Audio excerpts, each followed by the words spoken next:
À l'occasion de la sortie du film Romance avec Rocco Siffredi, François, Libération, etc. s'étendent sur le sujet. Pas au Figaro. Ah. Pas au Figaro.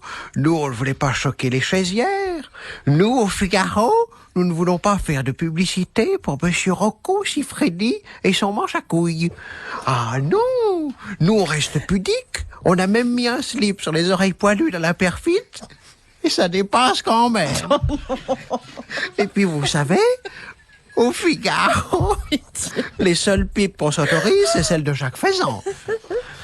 Nous avons demandé à plusieurs personnalités si elles connaissaient ce fameux Rocco Siffredi. Jack Lang. Ce Rocco Siffredi, quel beau zob. 26 cm brut de décoffrage. Bonjour le chausse-pied. D'ailleurs, cela m'a donné une idée pour l'année prochaine. Je vais contacter Rocco et sa paire afin d'organiser, plutôt de mettre en branle, le printemps des caquettes. Car vous le savez, la muse m'habite. Et vous, Édouard Balladur, vous connaissez Rocco Siffredi? Ah non. Comment vous dites? Rocco Siffredi. Ah, ça doit être Marie-Jo qui connaît. Ah oui, quand nous remplissons notre devoir conjugal, c'est-à-dire toutes les années bissextiles.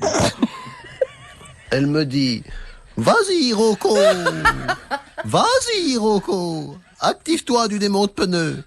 C'est donc ça. Valéry Giscard d'Estaing. Nous, giscardisme et modernité, comme beaucoup de personnes âgées, nous regardons la télé tard le soir, voire tard dans la nuit.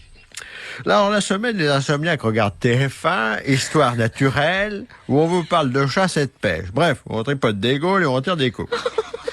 Mais le premier samedi du mois, généralement, à partir de minuit, on fait chauffer le décodeur.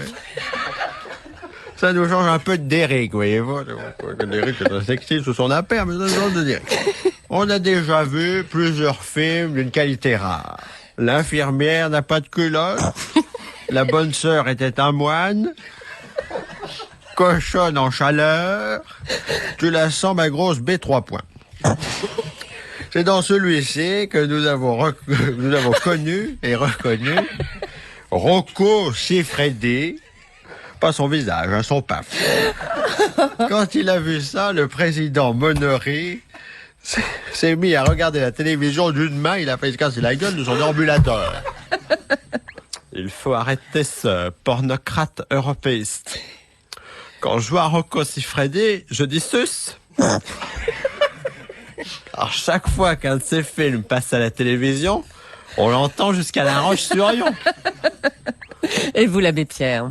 Heureusement, remercie le bon Dieu, heureusement que je n'ai pas un sexe pareil. Sinon, ma soutane, ce serait une toile de tente. 26 centimètres.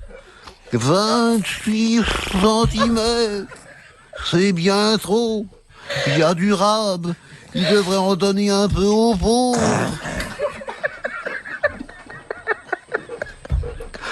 Il y a des ours. Côté cinéma, quelles sont les réactions? Si on vous proposait un film porno, vous accepteriez, vous, Jean Lefebvre? Ah oui, alors ça oui, hein. Les bonnes zézettes comiques, il n'y en a pas tant que ça. Hein, madame? J'ai monté une pièce avec Marc Mercadier, intitulée « Bouge un peu, t'es dans les plis ». Bertrand Tavernier, c'est du cinéma que vous défendez. C'est un film remarquable, ça me donne une idée. Je vais faire tourner Rocco Siffredi dans mon prochain film, La vulve et l'orphelin. Ça va se passer dans le Nord, c'est l'histoire d'un instituteur qui est membru, monté comme un âne. Et pour oublier, il boit, du coup il décide d'aller se confesser au très bon père Carambar, qui lui fait des trucs cochons dans les couloirs. Et je vous rassure, hein, c'est un film remarquable et c'est Pierre Arditi qui jouera la couille de gauche. Jean-Claude Brialy, vous faites quelque chose pour la sortie du film? Tellement merveilleux. J'organise une grande réception pour mon ami Rocco Siffredi dans mon restaurant. Je suis tellement content pour lui qu'il soit passé du film porno au film d'auteur. Fallait des couilles pour faire ça. Tous mes amis seront là pour fêter Bite d'acier, tellement merveilleux. Jeanne Moreau, tu vois, aussi jeune, surtout depuis qu'elle s'est fait tirer, mais pas au même endroit. Stéphanie de Monaco, toujours aussi entrée, c'est ouvert. Caroline, toujours aussi moi, c'est pas les Italiens, c'est avec les Allemands que je couche. Élodie Bouchet, qui va tourner, avec ses cheveux gras tellement merveilleux, qui va tourner avec Rocco, Le Vie rêvé des anges, qui est la suite. Ça se passera dans le Nord, ça fera plaisir à Bertrand Tavernier. Et le tout sera commenté, évidemment, par Stéphane Burn. Alors, j'ai quand même appelé mon ami Gérard, afin qu'il participe à la sauterie. Allô Gérard? Quoi? C'est ton ami Jean-Claude Brialy. Oh, ça faisait longtemps, pansement. Gérard, j'organise une fête pour Rocco Siffredi dans mon restaurant. Hein? Eh ben, pour une fois, il y aura la queue.